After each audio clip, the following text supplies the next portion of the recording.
Last time when we stopped, we discussed about network address translate. Remember something called NAT. The idea of the net was that we can use one or two public IPs and hide all our internal network with very small number of public IPs. Internally we can have 10 dot generic addresses like that. You can have many computers, but for outside it will be only sometimes one IP address stored, sometimes few. We wrote down the advantages and disadvantages that time. We said it's little unconventional because we are using the port number also in our translation table, whereas the port numbers are not supposed to be used by the layer 3 devices. Port number is a layer 4 number. We still use, so little controversial use, but at the same time we noted network security will be better because an attacker can't find internal computer through the address because it gets translated. Okay, that's where we stopped last time. So today we will start with multicast. Still with the internet protocol. Now the application is called multicast. You can write subheading multicast. Multicasting.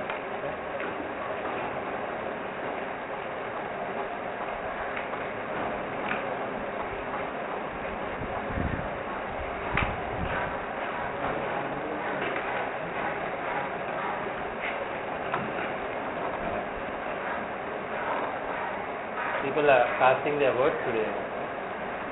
We have different kind of casting. We have three kind of casting for theory here. One called unicast, other one called broadcast, third one called multicast. And multicast is what we are going to discuss.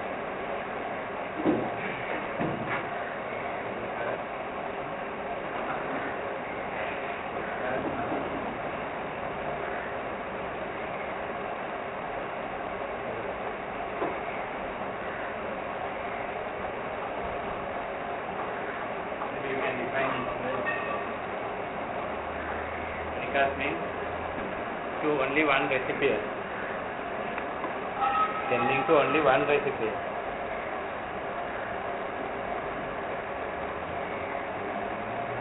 Sending to only one recipient.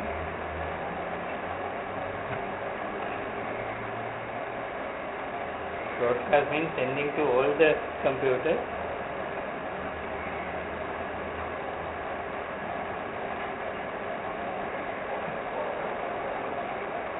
To all the computers in the network.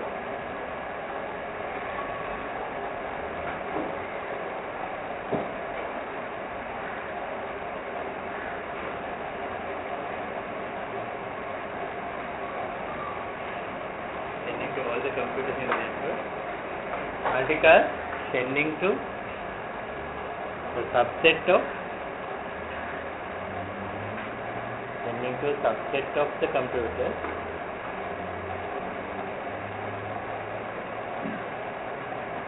Subset of the computers in a network.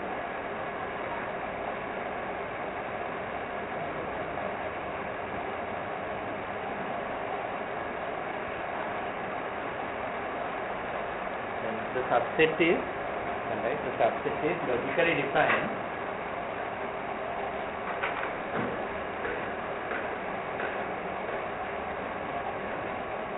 Subset is logically defined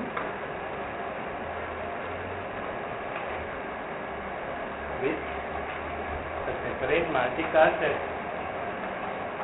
Logically defined with a separate multicast address.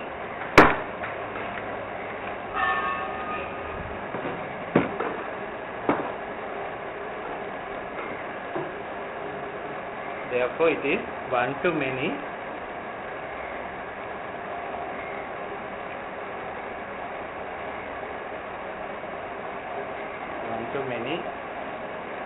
One-to-many, one dash, two dash, many, one-to-many transmission.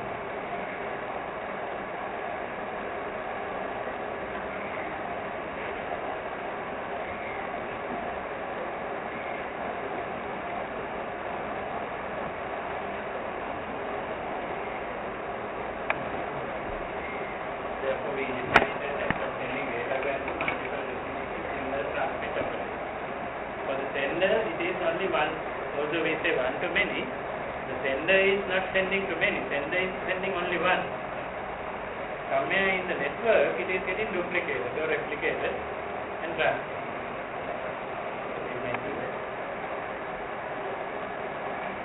However,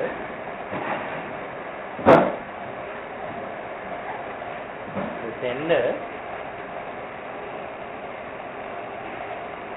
sends only one copy. Sender sends only one copy.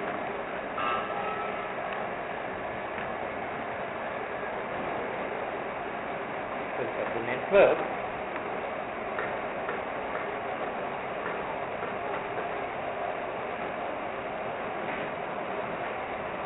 will replicate. Replicate means make copies.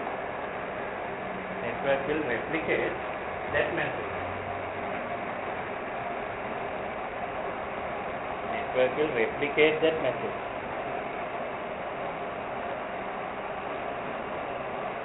So we look at different ways of achieving multicast. There is one method called, there are three methods. First method we call multicast via unicast. It means this is not popular technique, older technique. The sender will have to send individual copies to each. Each one is a unicast, and when a unicast is repeated with different addresses, you can get a multicast. But very old technique, we are not using it now. For the sake of completeness, we will write it as number one. Number one, multicast via unicast. Multicast via unicast.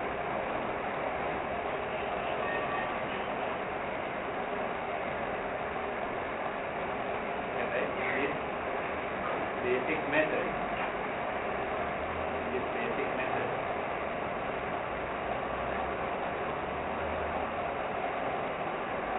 The source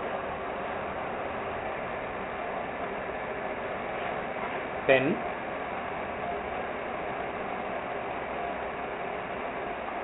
capital N unicast datagram.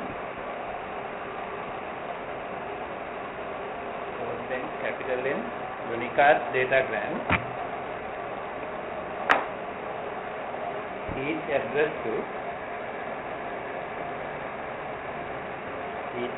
one receiver.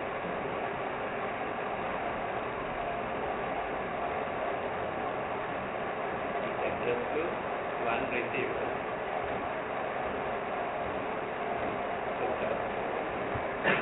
Therefore,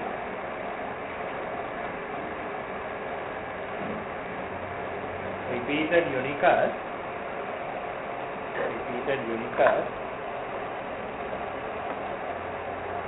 can simulate a multicast.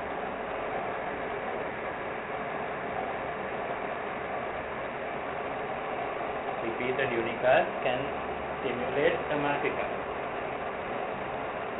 This is bracket mentioned, not efficient. Not efficient.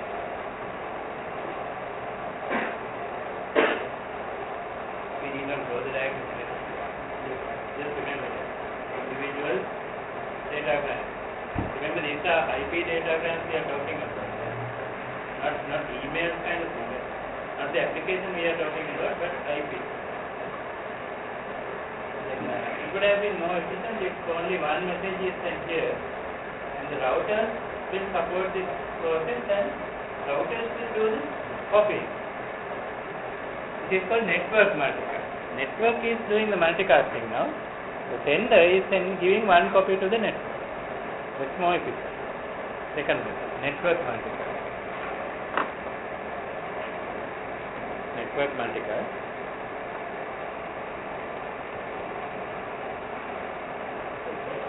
And the sender forwards only one copy.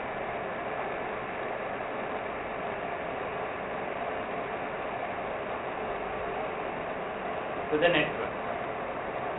Sender forwards only one copy to the network.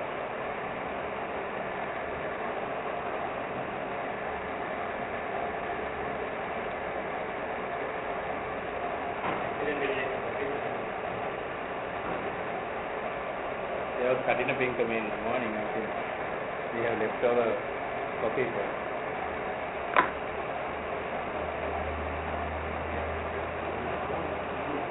By the network, to the network, first up.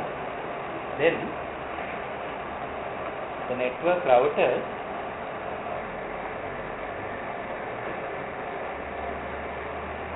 actively participates.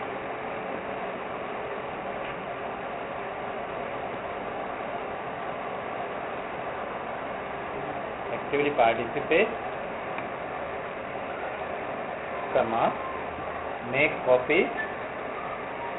copies of the datagram. Make copies of the datagram as needed.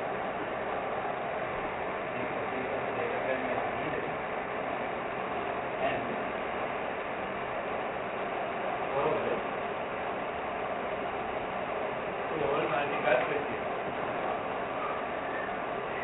forward to all multicast receivers.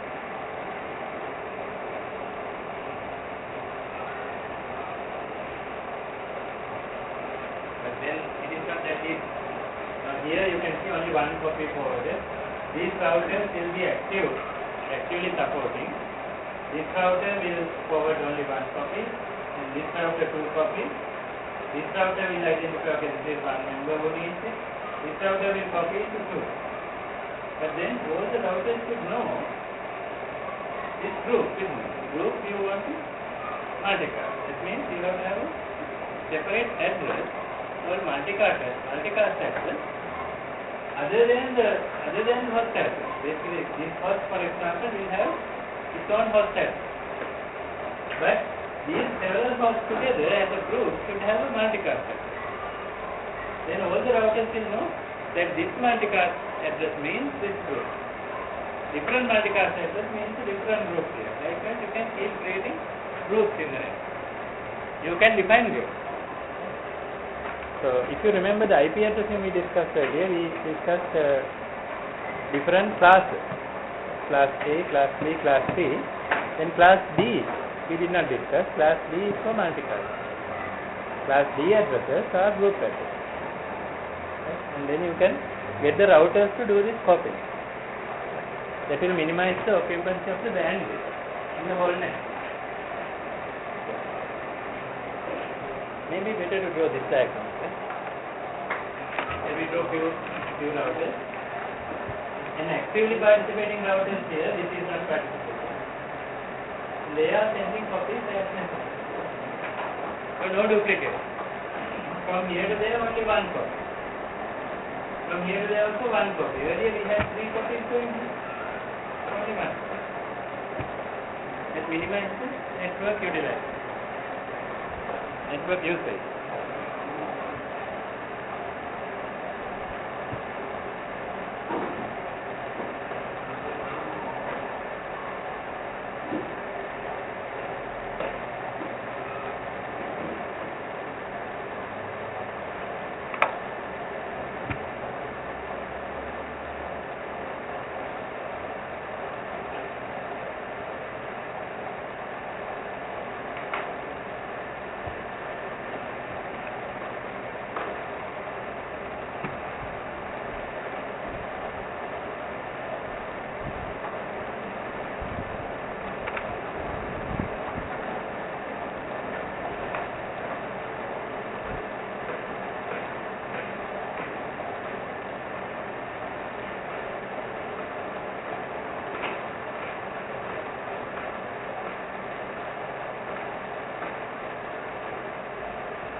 color those routers which are supporting this multicast. This is colored red. You immediately notice that in all these only one message will be flowed. All the links. One. Only in the final router it is getting copied. That's a big advantage when it comes to saving bandwidth.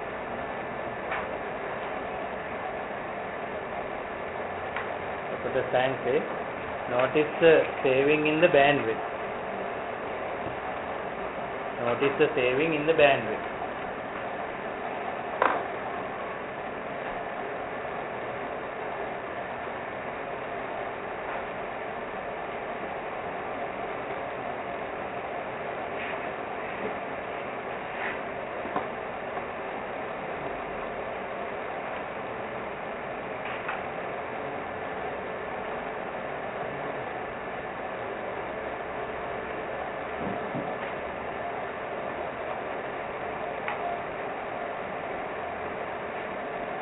Then we'll mention that we need the separate address for this. And right, it is necessary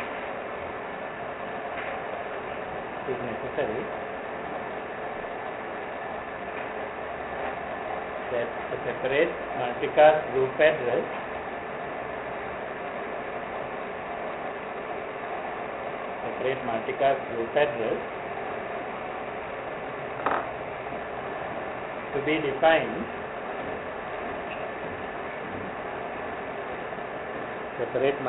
group address to be defined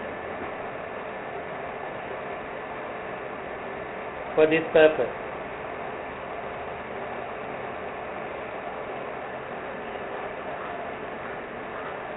Example,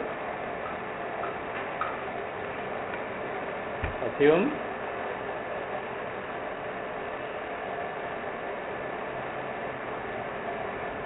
the following address scheme.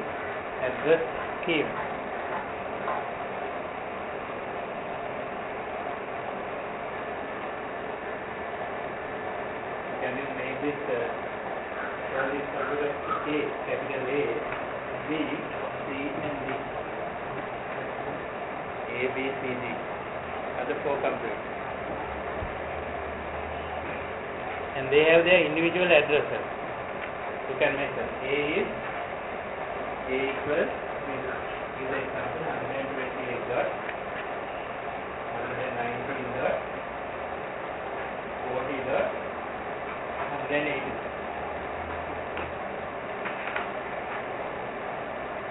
B, 128 dot, 59 dot, 16 dot, 28 dot, 59 dot, 16 dot, 12.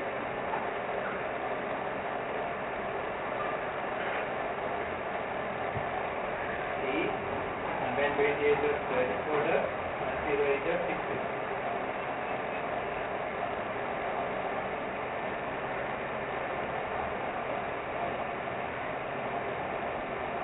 Define different subnet first, you can notice. X1 128 dot 34 dot 108 dot 60.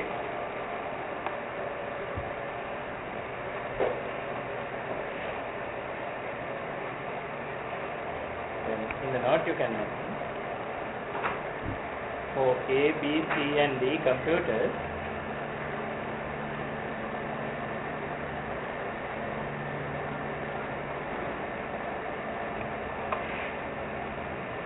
we can define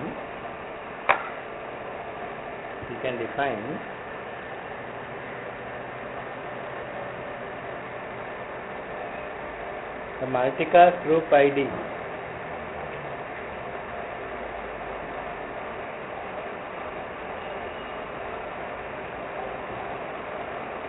Multicast group ID as follows.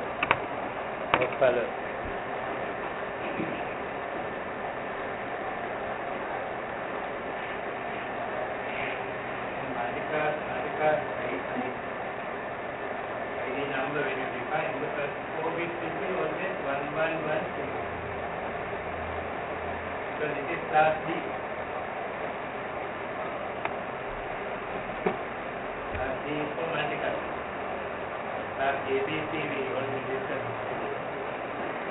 Rest of which is group address.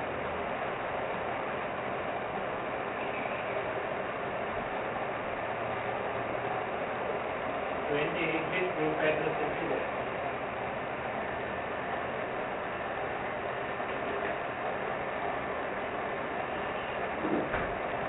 This is fixed.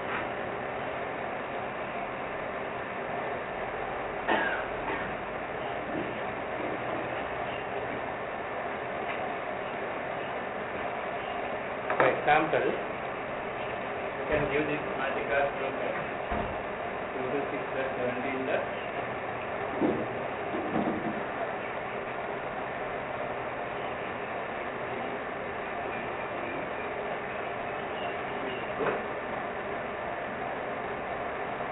the group can be given the multicast address 226.17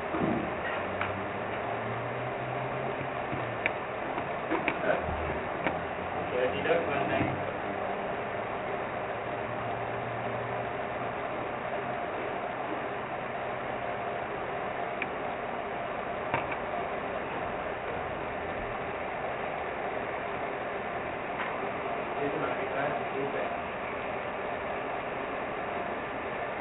All the routers will be programmed with this group address, and the computers belonging to this group, each router will.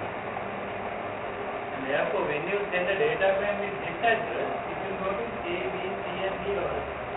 But A, B, C, D address, their individual addresses are not here. It is a new definition.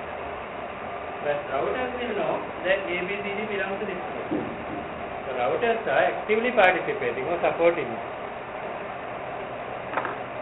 That's the idea of network multicast.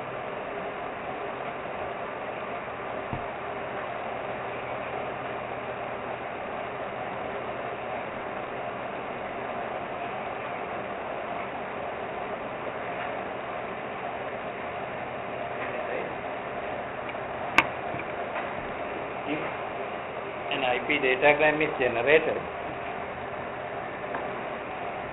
an IP datagram is generated,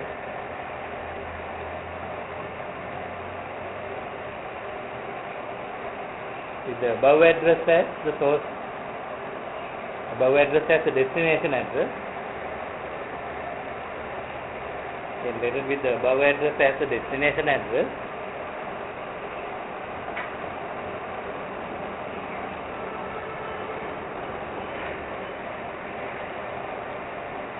the router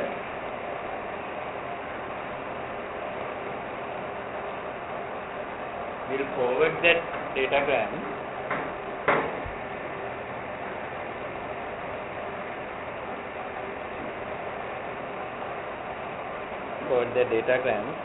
to all members of the group, to all members of that multicast group.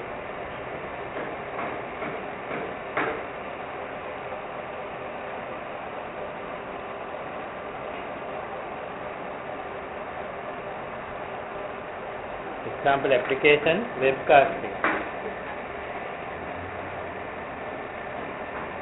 Example application is webcasting.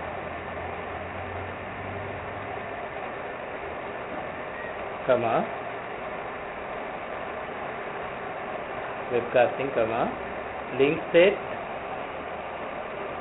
advertisement. Link state advertisement. Bracket LSA, link state advertisement, LSA close bracket,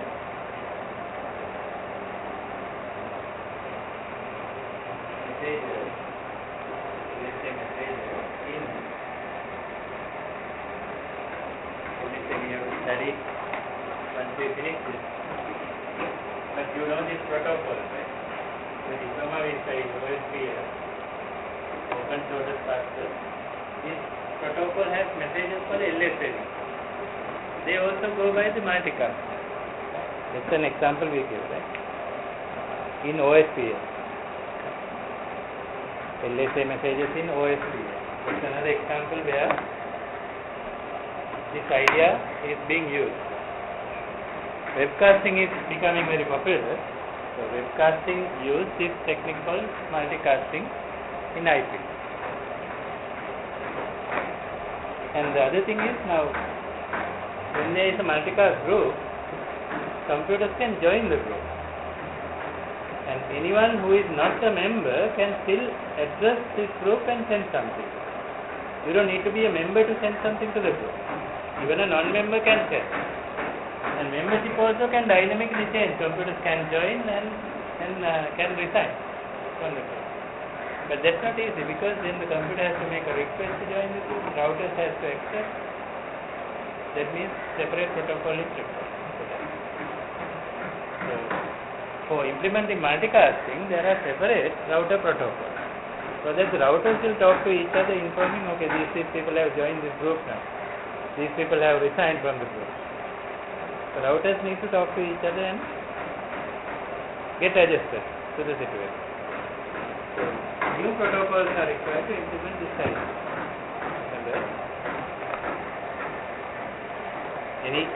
Anyone can join a multicast group.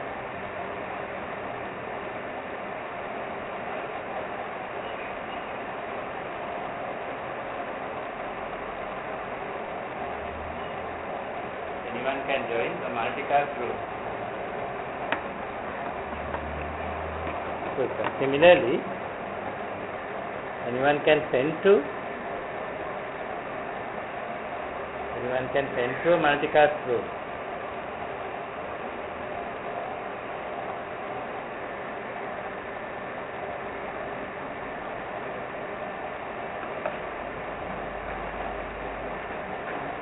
However,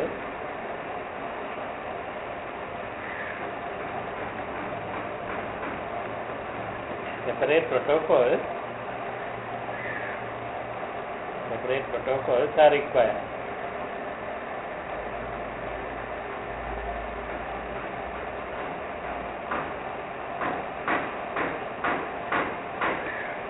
For this purpose.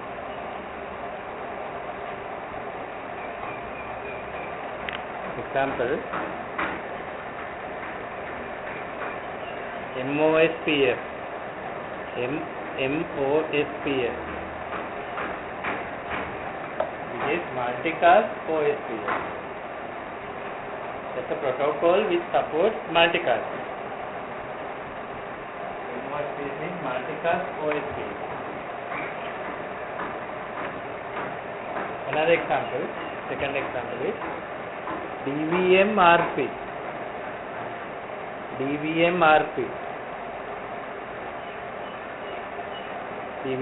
within brackets distance vector multicast routing protocol.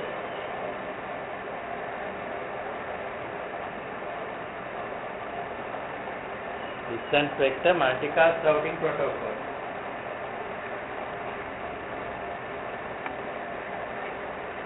The routers should run these protocols to allow computers to join the group, resign from the group, and keep the groups updated all the time among the routers.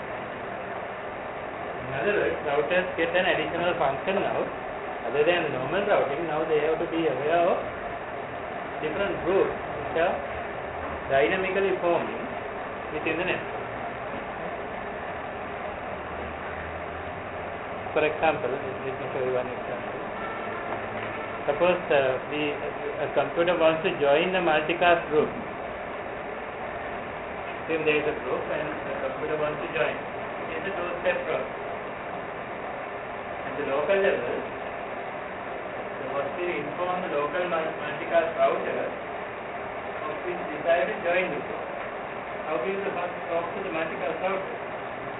Using an internet group management protocol.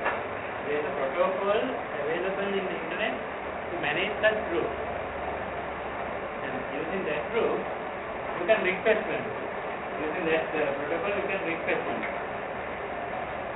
Supposing you are requesting a membership in a wide area, then your local router will have to interact with other routers and get the membership for you.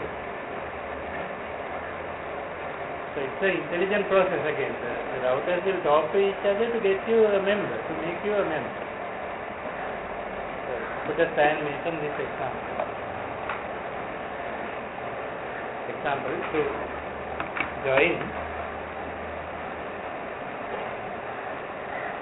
the multicast group. Join a multicast group.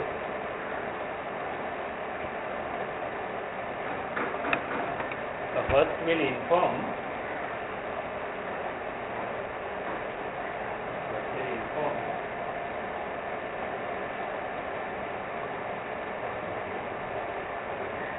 its desire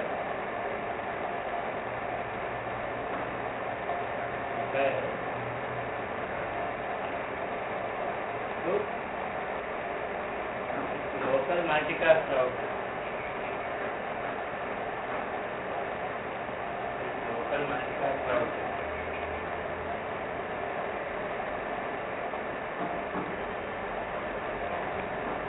Then that router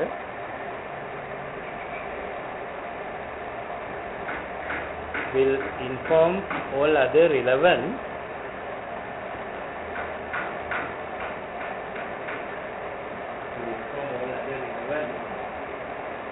routers in the network.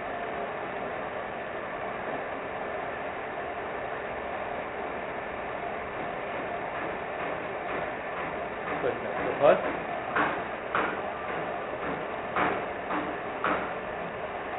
make the request.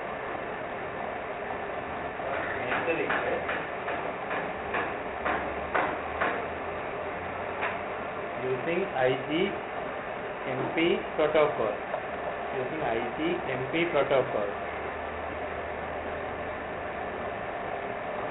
With bracket Internet Group Management Protocol.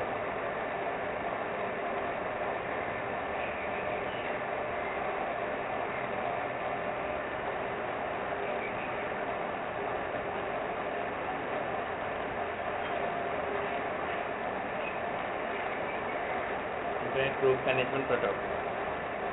Underline that last sentence. So for this group management, there is a separate protocol that you can originate packets. That you can use to originate packets. Those packets will be considered as requests to join us. You can see large number of protocols are coming now. The routers are very intelligent devices.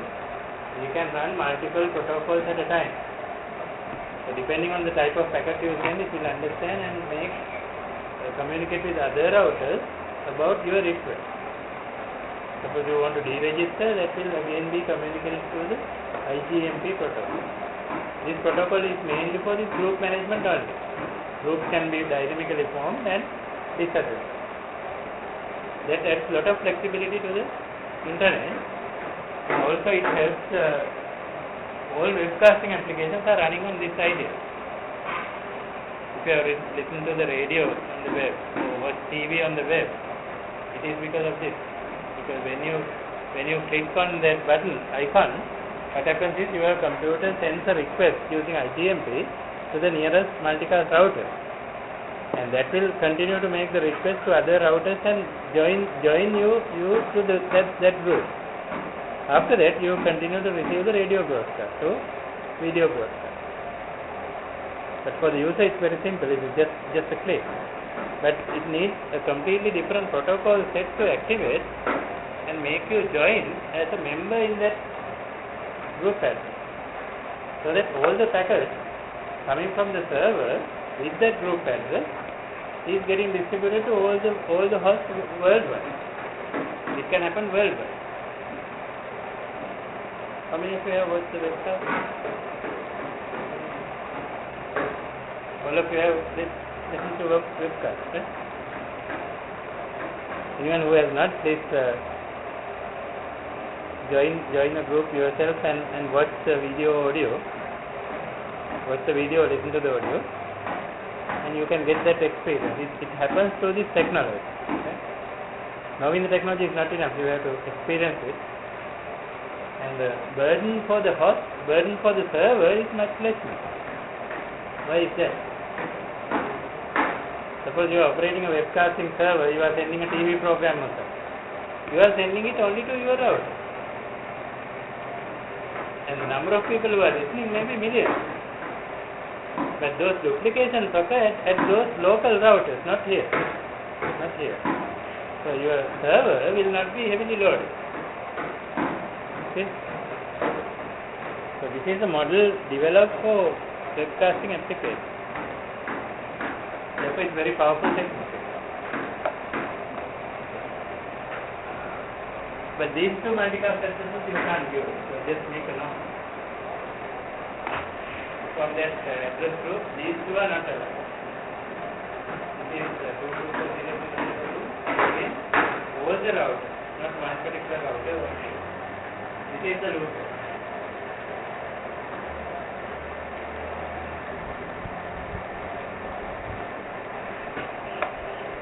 Without addresses, there are two.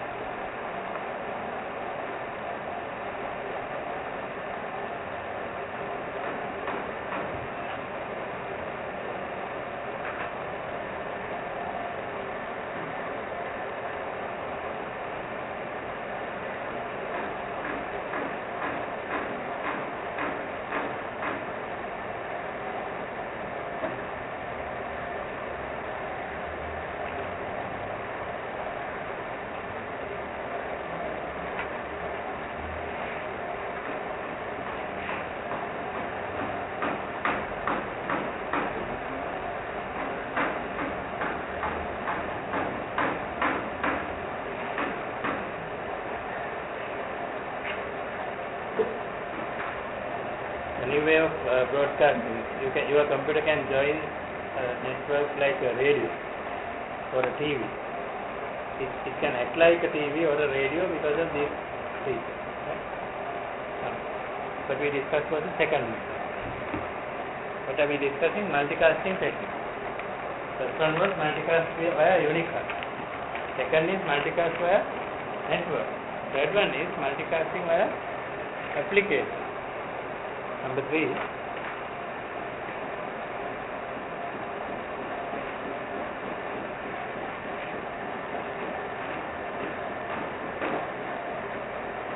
Application layer multicast.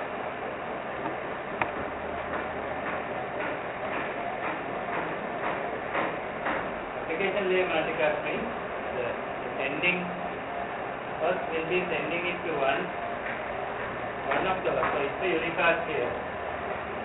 And the whole message is decapsulated until the application layer protocol is taken. And there it says, okay, you must send it to some other paper. So it will originate some more message. And this may originate some more message. Like that.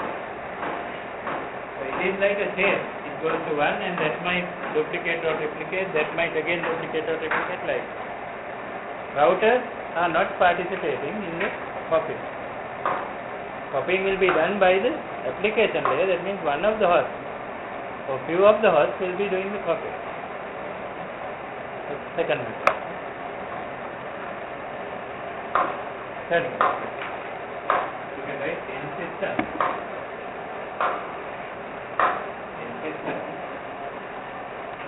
we do the copy. Forward unicast datagram,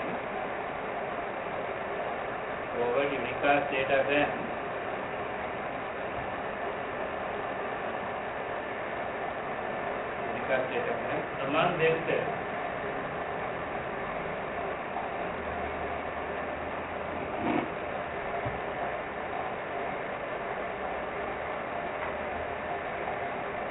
Datagrams among themselves.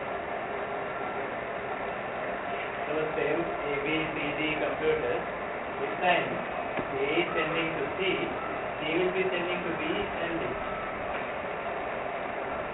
But router is not copying. You can draw it, then it will be, diagram will explain.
time you apply it.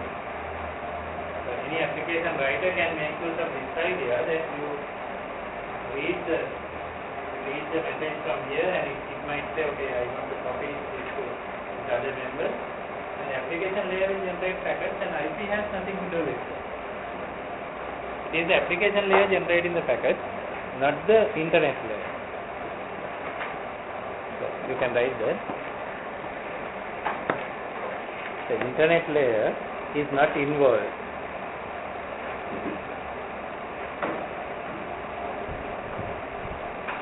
Internet layer is not involved in copying.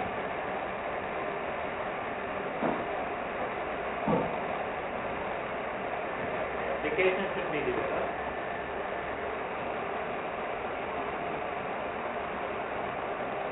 Application should be developed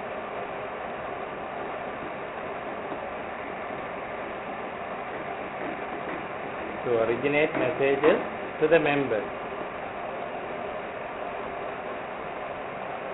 To originate messages to the member.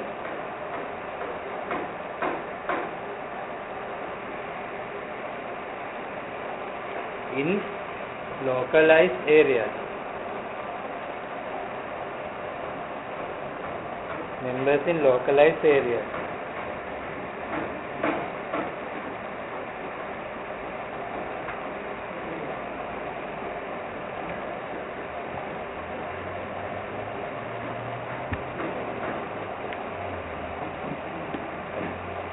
Those are the three techniques of multicast, right? Multicast by unicast, network multicast, and application level multicast.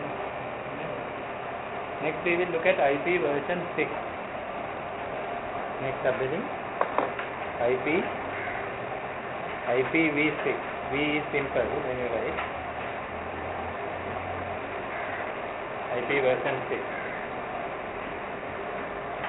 Why the new version was required initially was because of the road problem, running out of address space.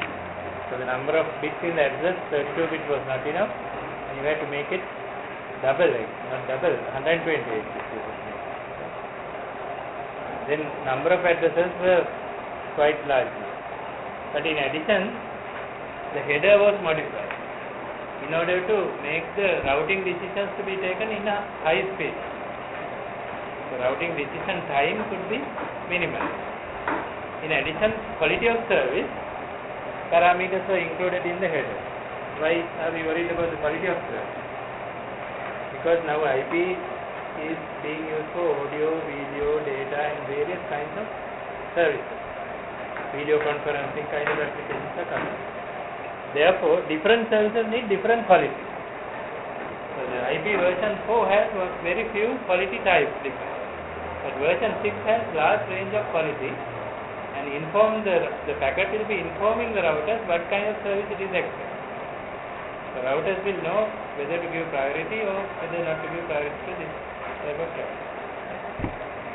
In addition, another type of addressing was introduced, which is called unicast group. I will explain what they are. That became possible with the version. So there are several side advantages, but the main advantage is huge address space being created. So you can write initial motivation. You can write initial motivation. 32 bit address space was not enough. Completely allocated by 2008.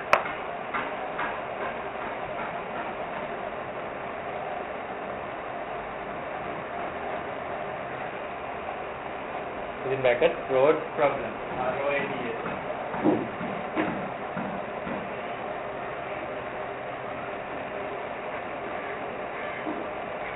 Road problem, you may remember this, running out of address space. Running out of address space.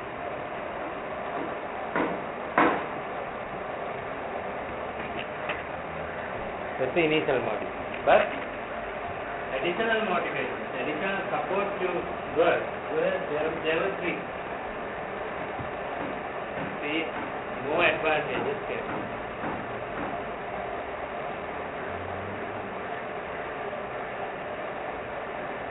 Three more advantages. advantages. First one is the header format. The new header format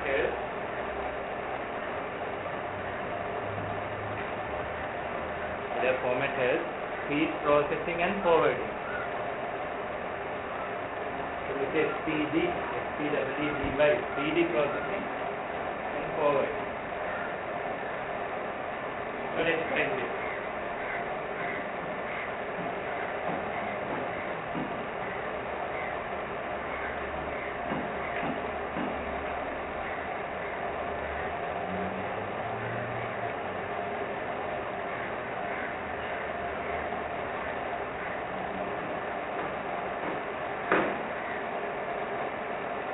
Second, better quality of service features. Header changes to facilitate quality of service. Make that number 2. Number 3, any class type is a new type.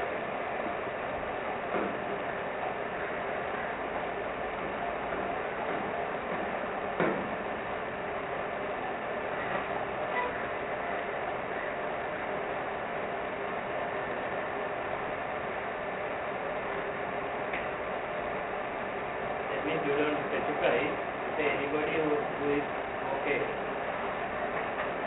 Network will route datagram to the best of several replicated servers.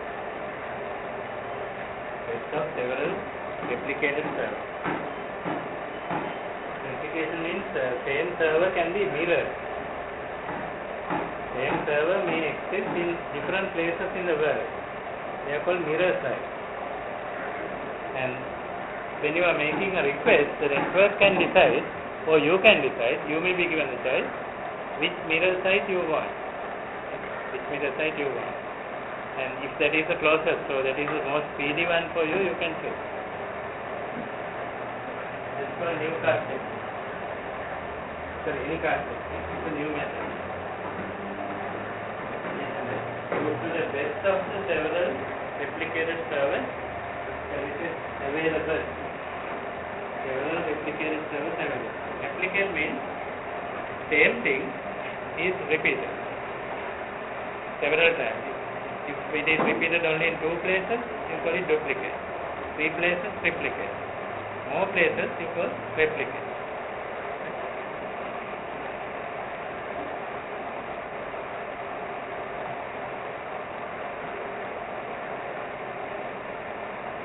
So to download something, you might be connecting to the closest server, assuming that that will give you the fastest delivery. It may not, but in general it is the case. Okay, we'll look at the format. So remember, main problem is to overcome the role. In addition, you get speedy routing, better quality of service, and new type of address for the mirrored site. Mirror server means same server, same information, but in different geographical locations. The servers are synchronized so that if there is a change in the main content of one server, it's immediately informed to the other mirror servers, so that the mirror server is updated. So therefore, mirror server's data you download is very reliable now.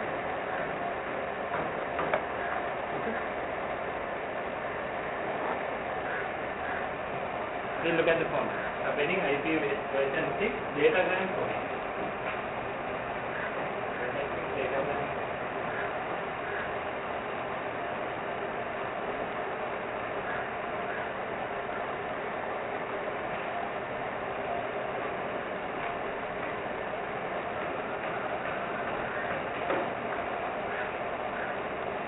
The file is a fixed length 40 bytes. How many bytes are there in the IP version 4 in the header?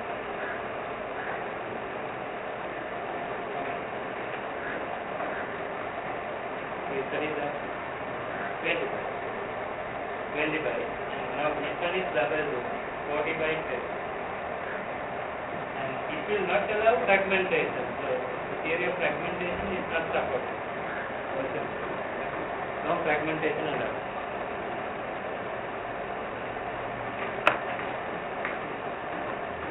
So the fragmentation offsets, and there were 3 fields for that. They are not there. There is priority. There is a flow label and the next header. The dimension like priority.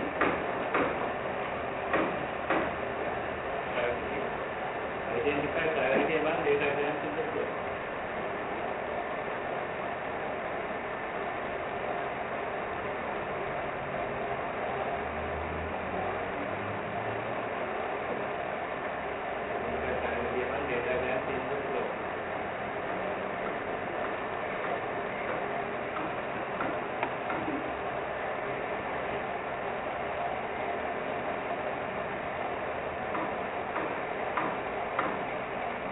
Different priority level.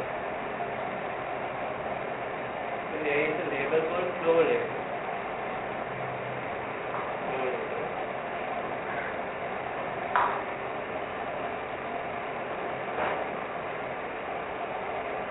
Identify datagrams in the same flow.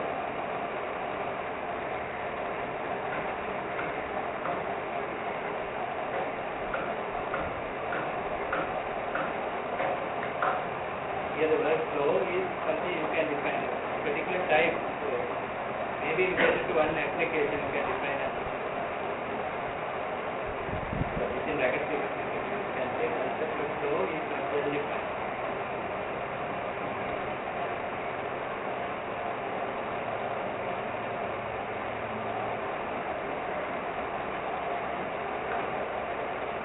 User can interface for defining it. Then there is another new idea called next header field.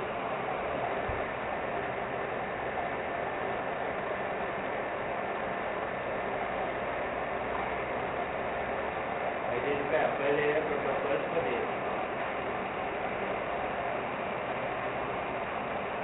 What is the upper layer protocol? This will take this data from the database.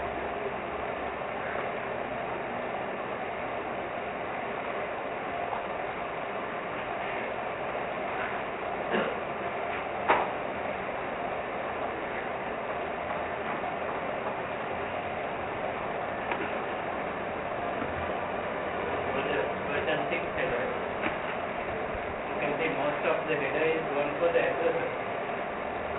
That will be bit how many bytes?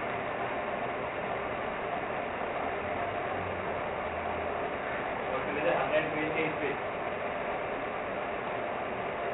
Earlier we had only 32. 4 of them. Earlier we had only 1 row. There are 4 rows here. 4 rows here also. Header has increased mainly because of bigger address. Facility wise, maybe it's less now than earlier. You can see version, priority, flow label, payload length, next header, and the hop limit. These are the only additional control information we have. Can we do this?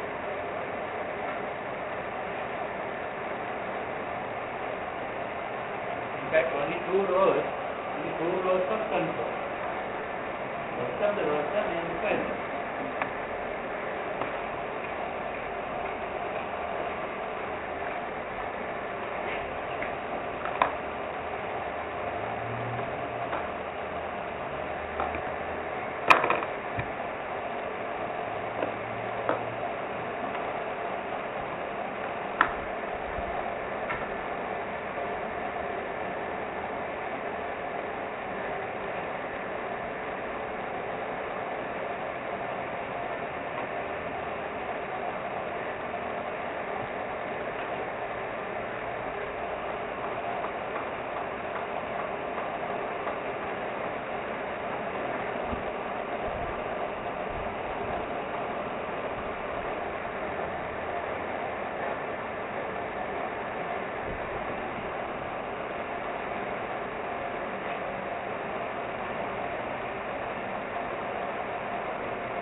header looks small here, there is a little trick in this. That means, using this one, you can point to another header here. And that can point to another header. Likewise, 10 headers can be included inside the IP, which was not there in the earlier version. For example, there is a header type called IP security. When you introduce security to the network layer, new header is there.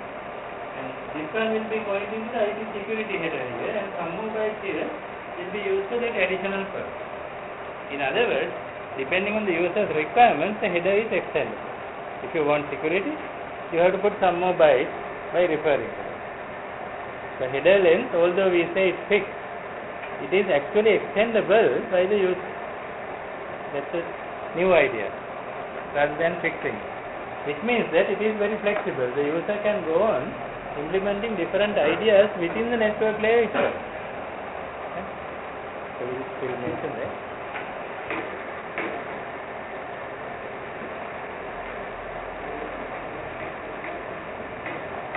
Checksum. Next one is checksum.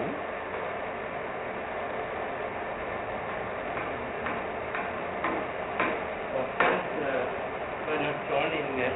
Those are inside the data. Okay? For example, there will be optional lines here if necessary. Within those lines, you can have the next header, another header.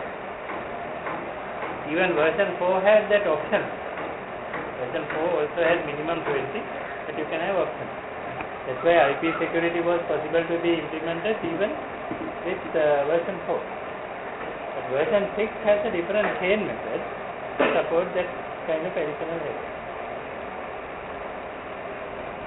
You can mention checksum. Earlier it was there in version 4, now completely removed. Then what will happen if you remove the checksum? That means header can be in error. Header is not error check.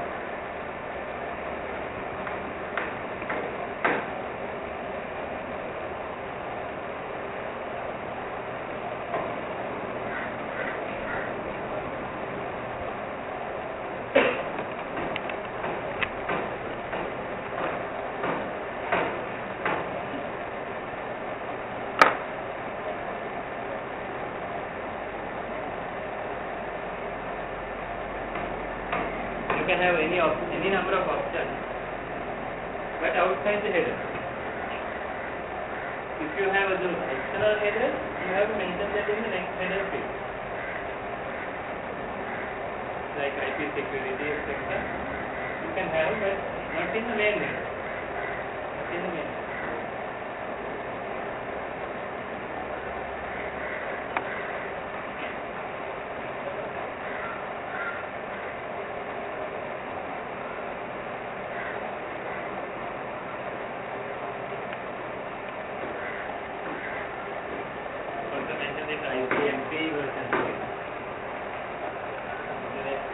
Message protocol also changes to other things. It has some additional message type. Also multicast router supported by message.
how do we make the transition from version 4 to version 6? Comparing transition from IP version 4 to IP version 6.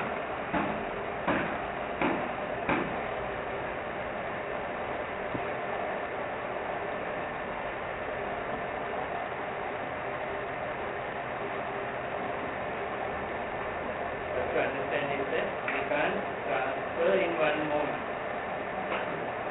That means you can't decide a day like, okay, from today onwards it's version. You can't do that because large number of routers will be then fully outdated and you have to remove.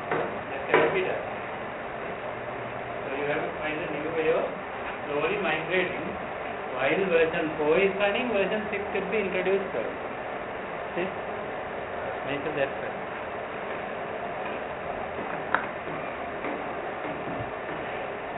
Not all routers, not all the routers in the internet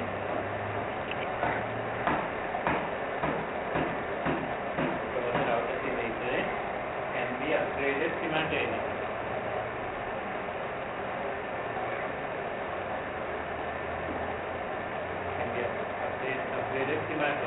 Therefore, the slow changeover process, slow and gradual changeover process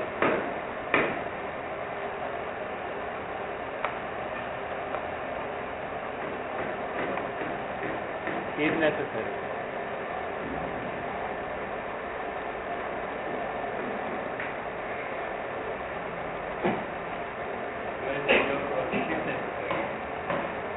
There are two methods used. For the purpose.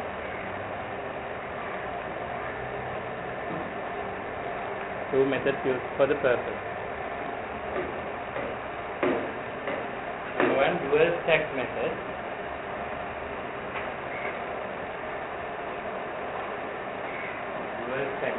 Number two, tunneling method.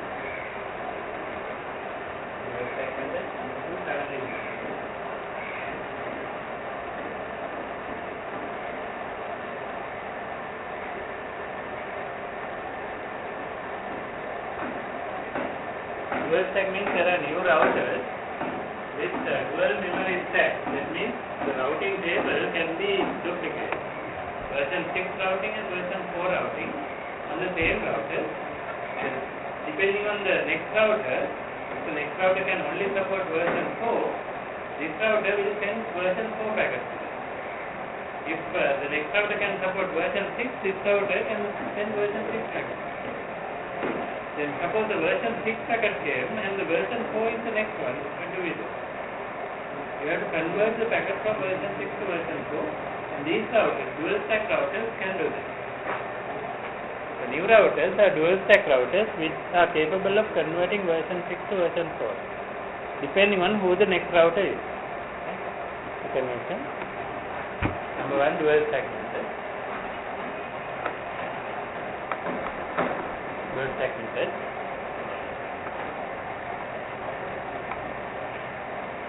New routers with dual stack.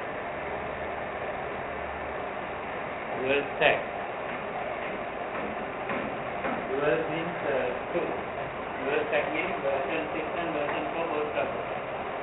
Dual stack V6 and V4 both support. Can translate between the two forms.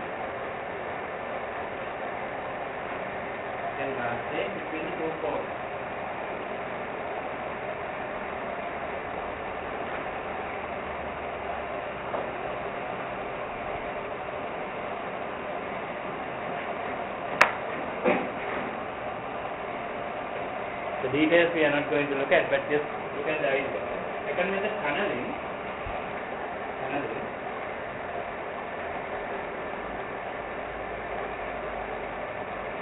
Tunneling means version 6 IP packet header will not be recognized by the version 4 router. So it will put a new header. On top of the version 6 header, another version 4 header is encapsulated. Version 6.1 is encapsulated as a version 4 datagram. And then it goes as a version 4 datagram until another router which recognizes version 6 is encountered. And when that happens, it will remove the version 4 header, analyze the version 6 header and route. That's called tunneling. Tunneling means version 6 router, the version 6 PDU is further encapsulated by a version 4 header. Can I? IPv6, IP version 6 is carried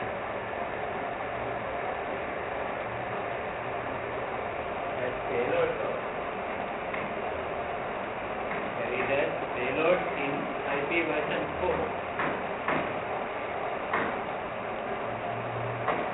Payload in IP version 4 data.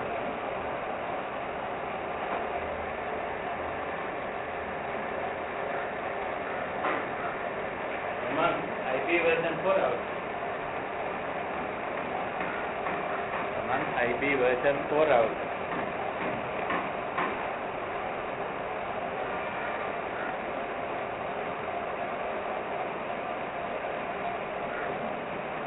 The number of addresses you can generate is very huge. 128 into you can calculate that number, that comes to billion. You can calculate it into address space.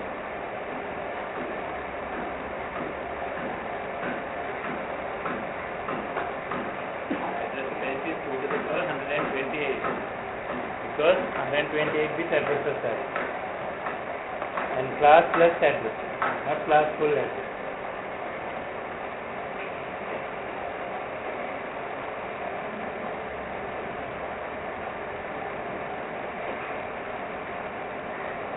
This method uses technique called CIDR, classless inter-domain routing. Not a class full address. We don't define classes.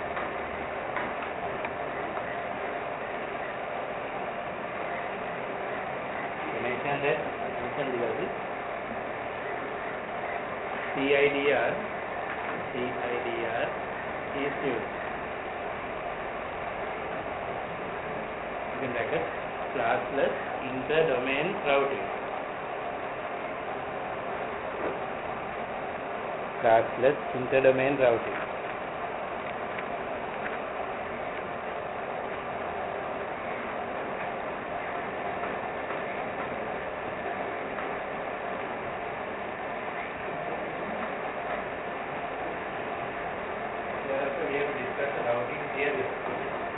Part of the routing theory we discussed in this class. So this is a continuation from there. But before that, one little introduction to ARP protocol. Subheading you can write ARP protocol. So ARP means Address Resolution Protocol.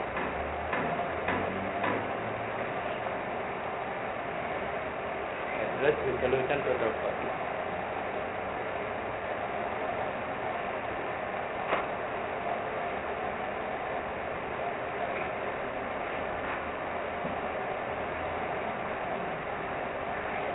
Address resolution means if you know the IP address, you want to find the physical address of that. Let us assume that this is the Ethernet signal. These are the IP addresses of these two computers. 112.16.3.1, 112.16.3.2. And this computer was to send the packet to the other computer, but does not know the physical address of that computer.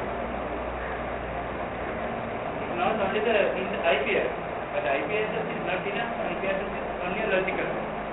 It's like somebody posting you a letter with only your name. Will it come to your home? Your name is a logical address.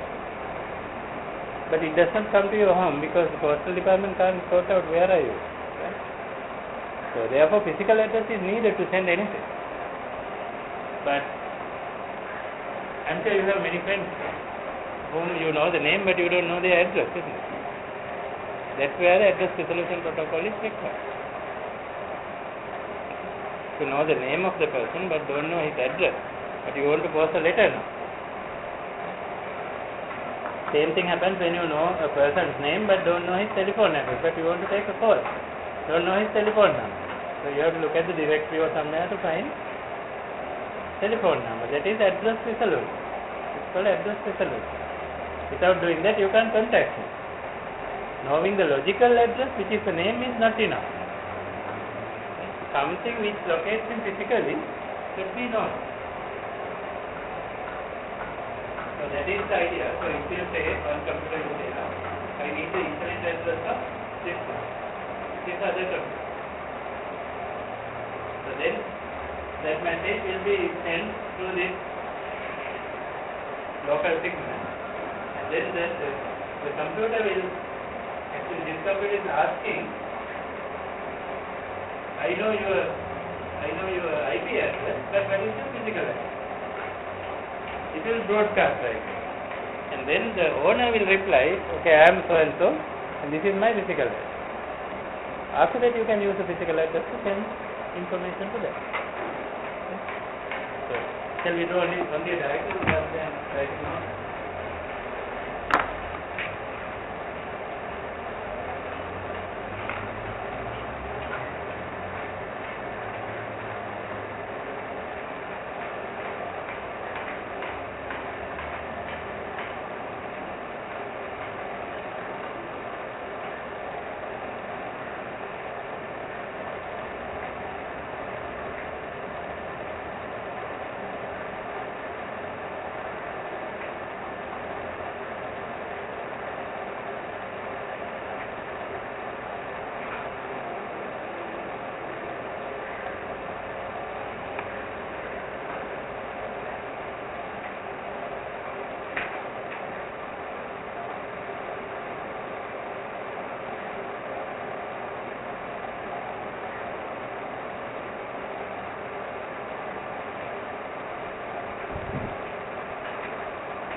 Step is, it will broadcast. Remember, this is a broadcast, it will go everywhere.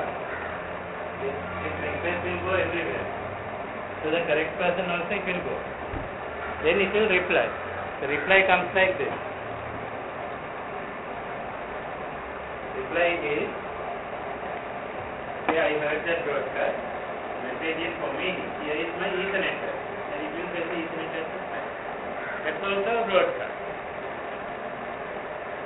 Also broadcast, the other person will have to catch it like this.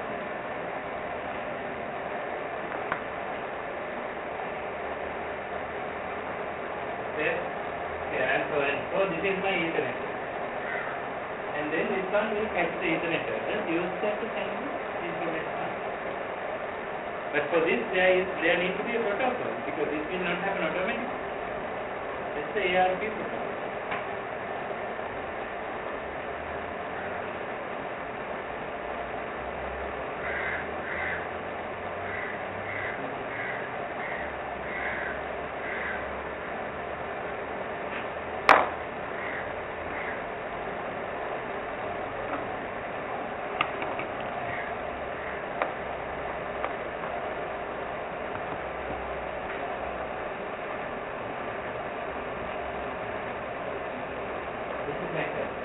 Ethernet address is an address. Anyway, physical address, any physical address, but for the Ethernet it is an address. This happens at home also. You want to call your mother, but you don't know where she is. Because you want to give something but can't find it. You might call her by name and she will answer from somewhere. Okay, I'm in the kitchen, or I'm in the bedroom. Then location is given. Physical address is given, then only you can meet. Address resolution is a common problem even at home. How many times you ask where are you? In the home?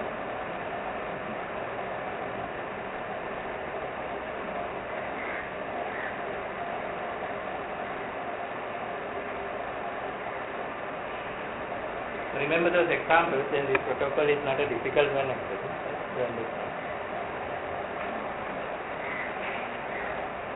It will map IP to Ethernet.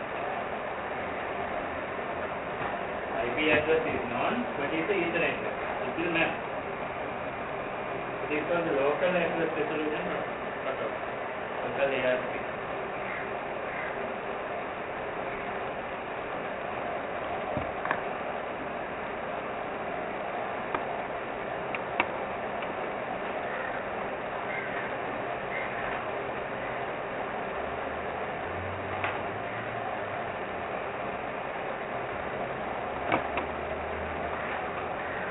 There is a similar one called RARP, reverse ARP, where you know the MAC address of the other computer, so you can send the message, but you don't know the IP address. So using the MAC address, you will send a message, well, I need your IP address. Then if you send the IP address back, that's called reverse address resolution protocol. At home, you might see. Okay, you might feel that somebody is there in the room. You might ask, well, who is there? You know that someone is there, but you don't know who is.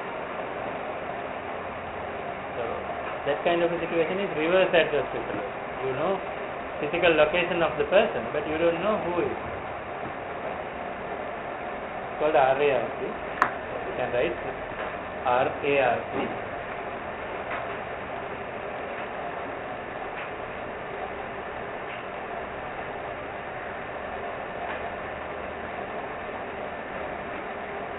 Server will be answering. Okay, either this is my MAC address. You can ask, well, what is my own IP address? Then the server will answer you saying, okay, it will say, I heard your broadcast, your IP address is this one.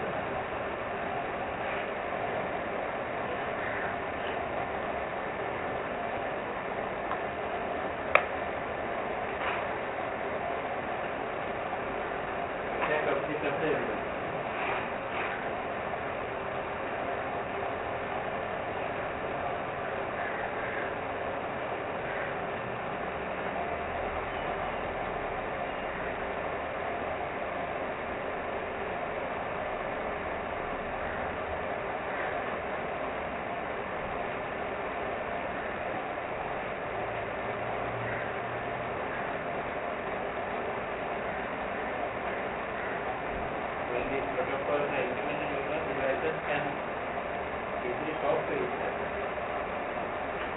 faster than humans.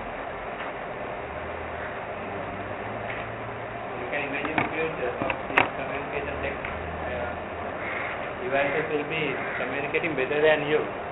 You may be the worst communicator. The other devices at home or office will understand each other well.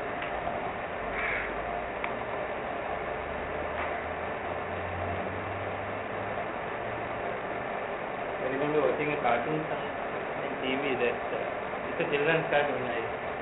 Because the kitchen equipment, they are talking to each other. And you remember that? Famous among the children, right? When owners of the house are asleep, all the different parts in the kitchen, the car and etc. are talking to each other. Initially I thought it's a cartoon, but later I thought it's maybe the future.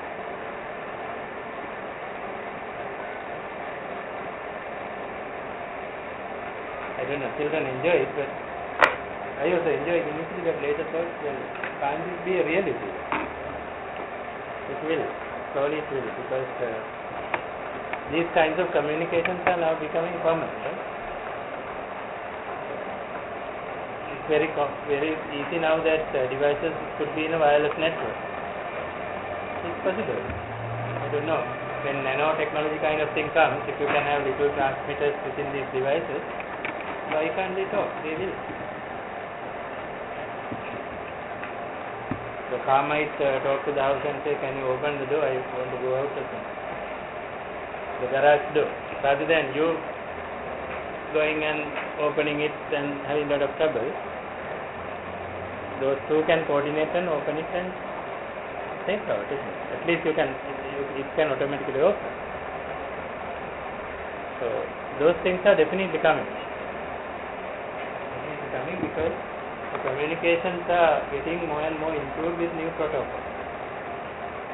So basically you will notice that the future of these communications belongs to protocols.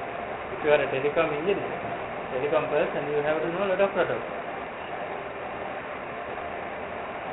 It's more like a soft technology slowly, not a hard technology. Okay. It is mapping Ethernet to IP. Mapping Ethernet to IP.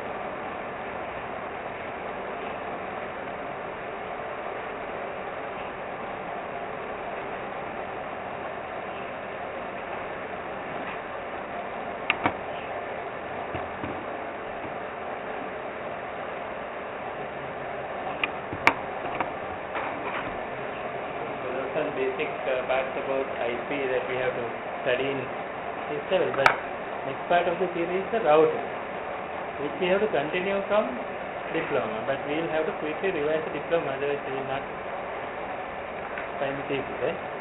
So we will write subheading routing.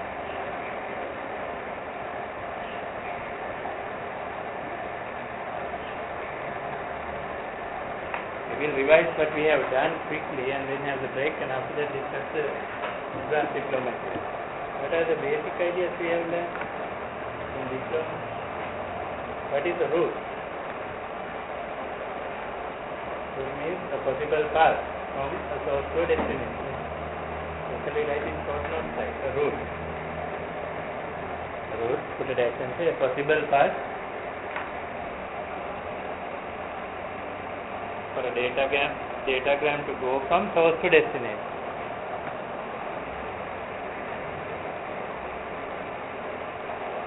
For a datagram to go from a source to destination.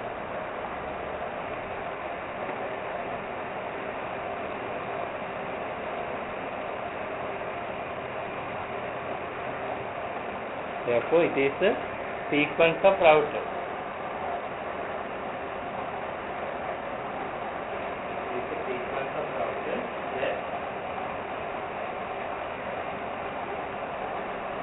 Should hop SOP, sequence of routers that it should hop over,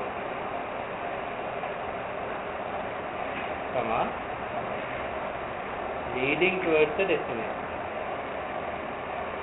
It should hop over, leading towards the destination.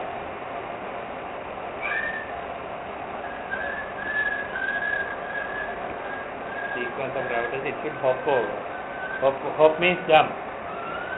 You have to jump over router to router.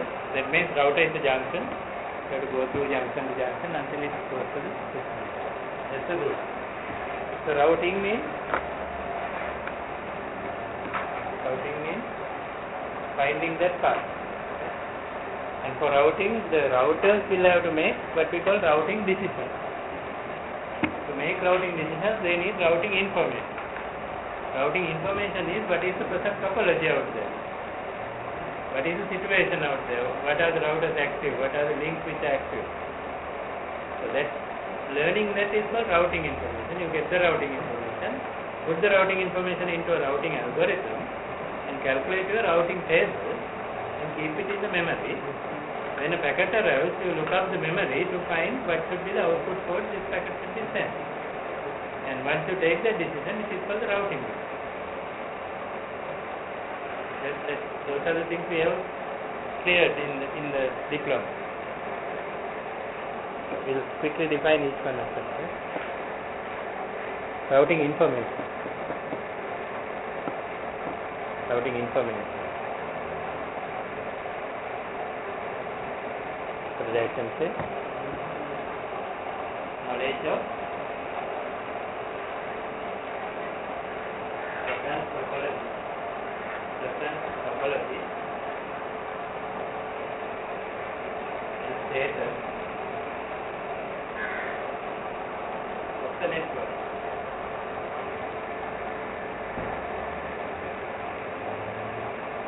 Reference topology and the status of the network. How do routers collect this routing information? How do they collect this information? Now, if I am a router, I need to know all the topology of my surrounding network. How do I collect it? Who is telling me those things? Eventually, your neighbor router. Neighbor routers will give that information to you. But for that, you need a protocol. What is the protocol? It's called routing protocol. Routing. Remember, in the diploma, we discussed two types of protocols: routing, router. Protocols we divided into many categories. If you did not remember, I summarized that we discussed.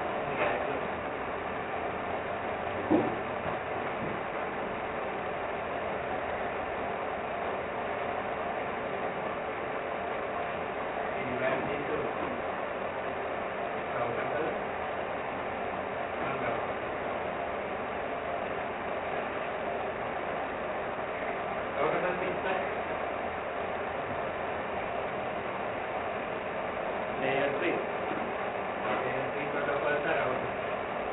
Other layer protocols are not routed.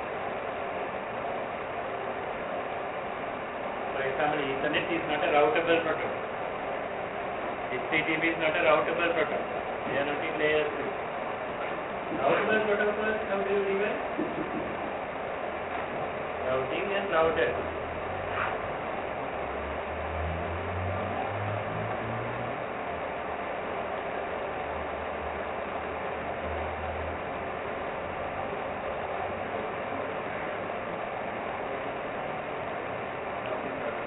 Example,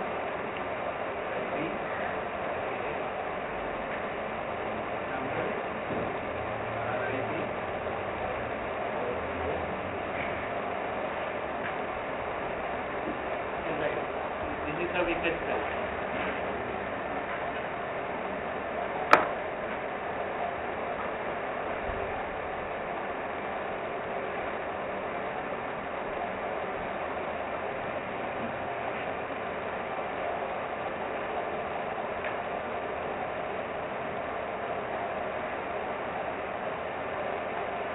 Routing protocol we divide these two. One is called distance spectral. Other one called link state.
Router protocols carry user traffic.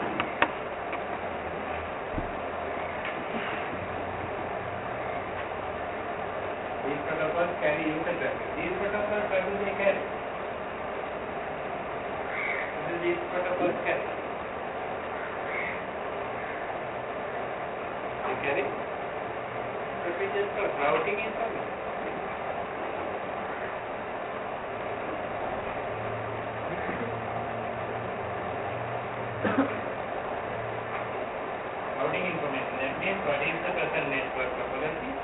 What is the status of every router and the link? It's called routing information.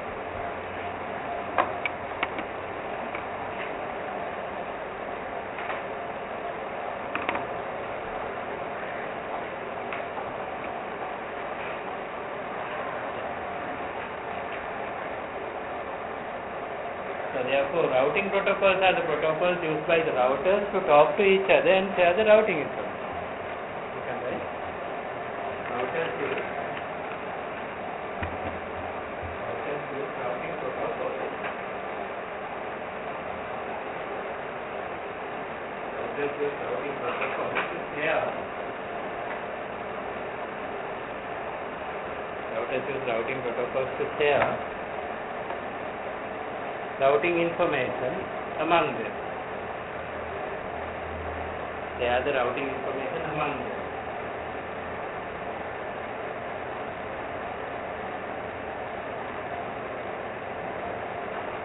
So we define routing information, now we define routing protocols. What do they do? And why the router needs routing information? Do what? Why do you need, if you are a router, why do you need routing information? To take the routing decision. Yes, to make the routing decision, correct. To make routing decisions, you need routing information. Okay? You can write new paragraph. Routing information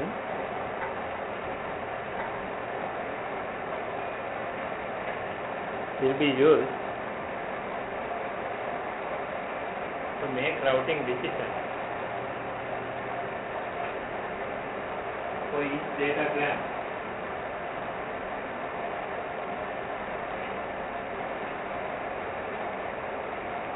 For each datagram.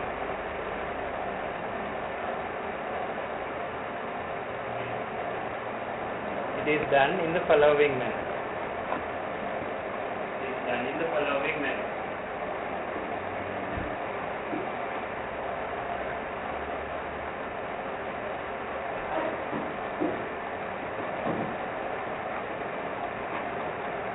You select the routing information from various other routers.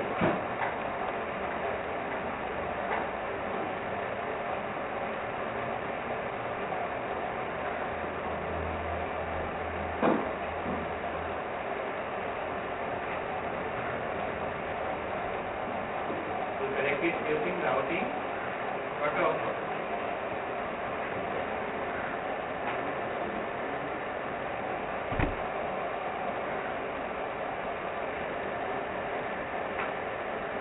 After that,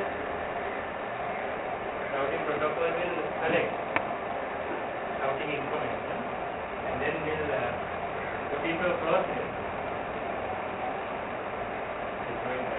Routing algorithm.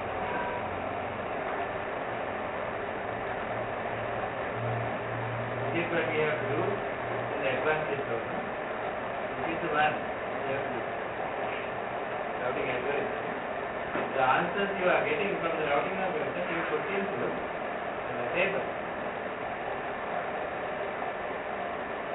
What is the table for? Routing table. Also called routing data.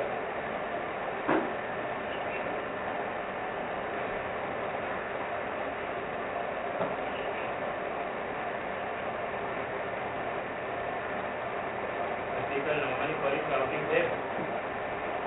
It will give you destination address, metric value, and next hop, etc. Like various pages are there, and the port number. This table will be prepared, and this table will be kept in the memory of the router. So when a packet arrives, it will look at the table, find out the output port and immediately switch it. Because all this cannot be done when the packet arrives. Then it will be very slow to make the decision. So you have to prepare this before. What is an algorithm? Algorithm is a method. Thinking method. Thinking pattern. It's an algorithm. For example, For example, suppose I ask you to, we will assume that you have to go from here to Kolkata, right? From here to Kolkata, right? How do you go? Just forget about this routing. Tell me what you would do.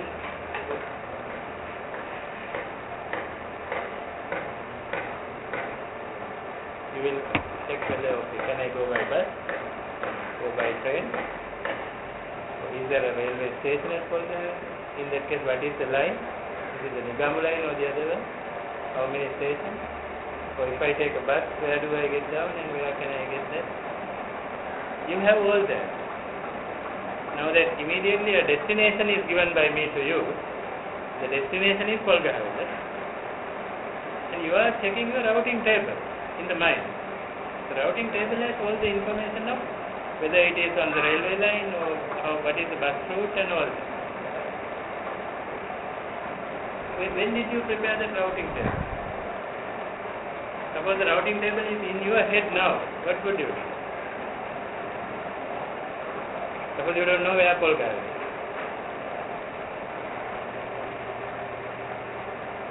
Then what would you do? That means the routing table is not prepared already by you. It's not in your head.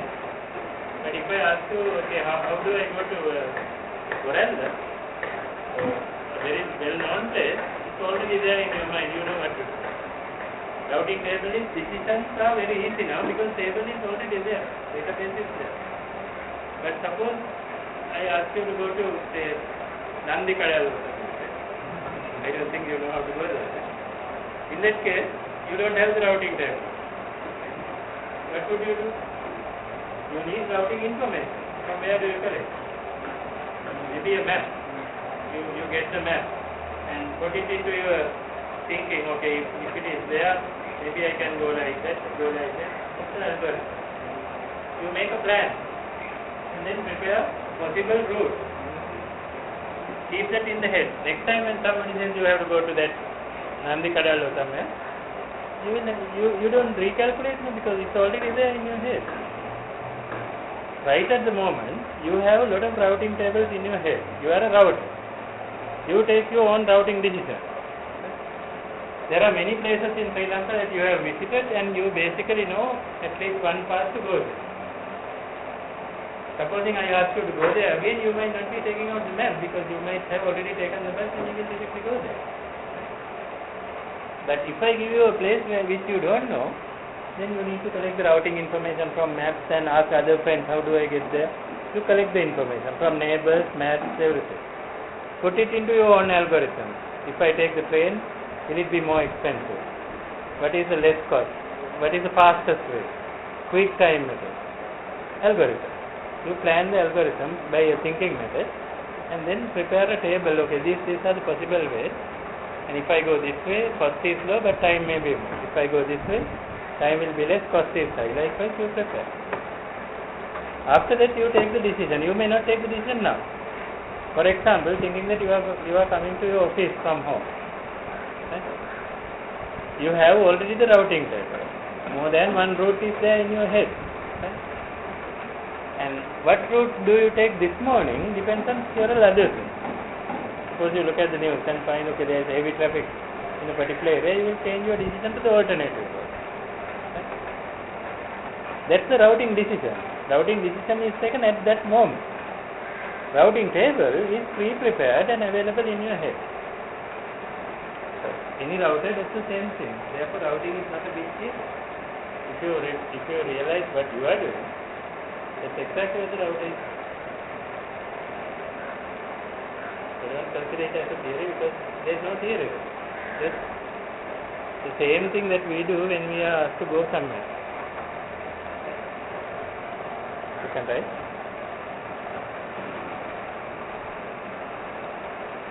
Using the routing protocol,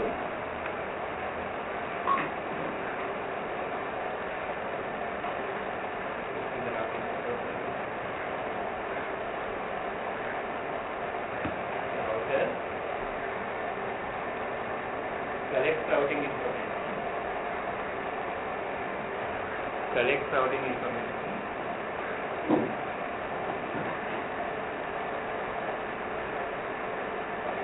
the neighbor router.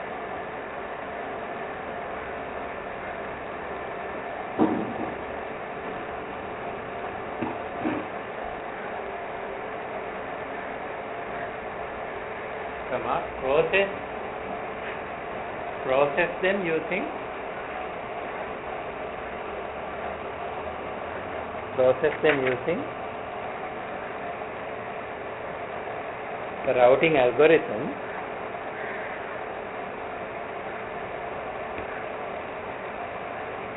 them using the routing algorithm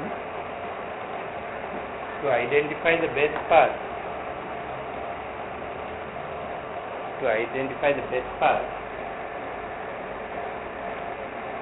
In brackets, what is the best path? Lowest first metric value. POS HC, first metric, METRIC, first metric value, close the bracket, and list them in a routing table.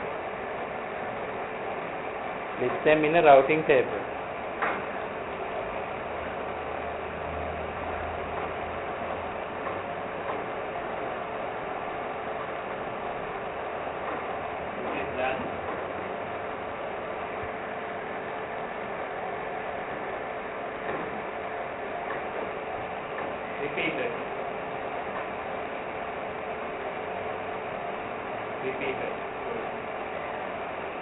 Therefore, it's called dynamic routing.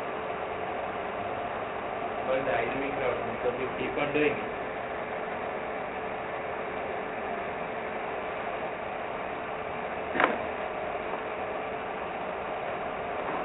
I'm sure you studied Sri Lanka math when you are schooling. But even today you might look at the map for finding something. Repeated use. Routing information you continue to collect. Therefore, it's dynamic routing. You keep on changing the information. Underline dynamic routing. On a new line, right? When a packet arrives,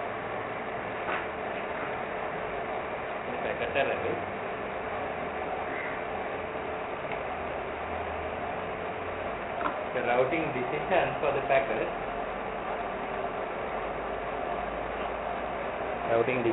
packet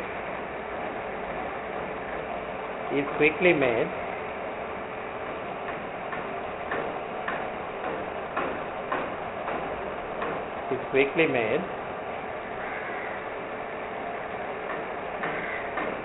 using the routing table.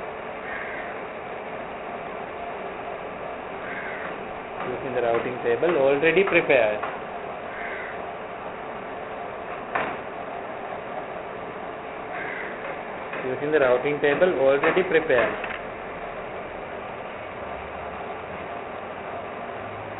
Therefore, fast action can be taken.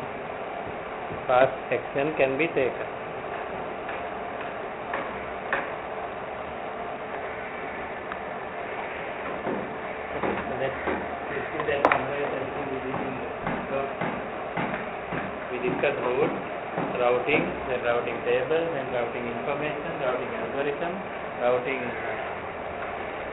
protocol. All of them we defined.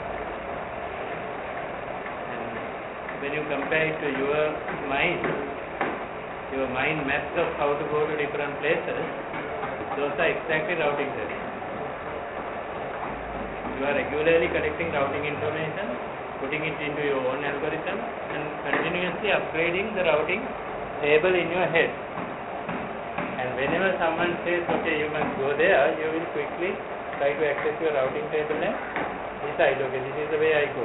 If it is not updated, you have to collect the routing information at that time, but that will cause delay. So such delays are not acceptable for the dynamic routers.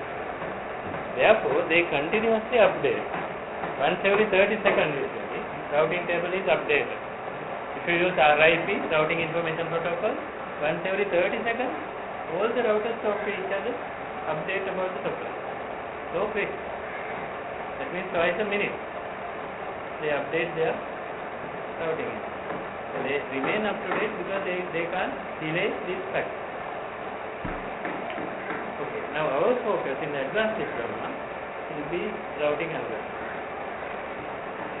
And there are two: distance vector techniques, link state techniques. Distance vector techniques and link state. Distance vector maybe we briefly discussed in the diploma. There was algorithm used by the RIP protocol, initially developed by Ford and Bellman. Those are two people. We call it Bellman-Ford algorithm initially. After that, there was another person called Fulkerson, so we call it Ford-Fulkerson algorithm. Likewise, it developed. Finally, it is called RIP, Routing Information Protocol, and a very popular algorithm. So even today, some use RIP. So we have to study the principle behind RIP and the principle behind digital routing. We'll have a short break and start on that.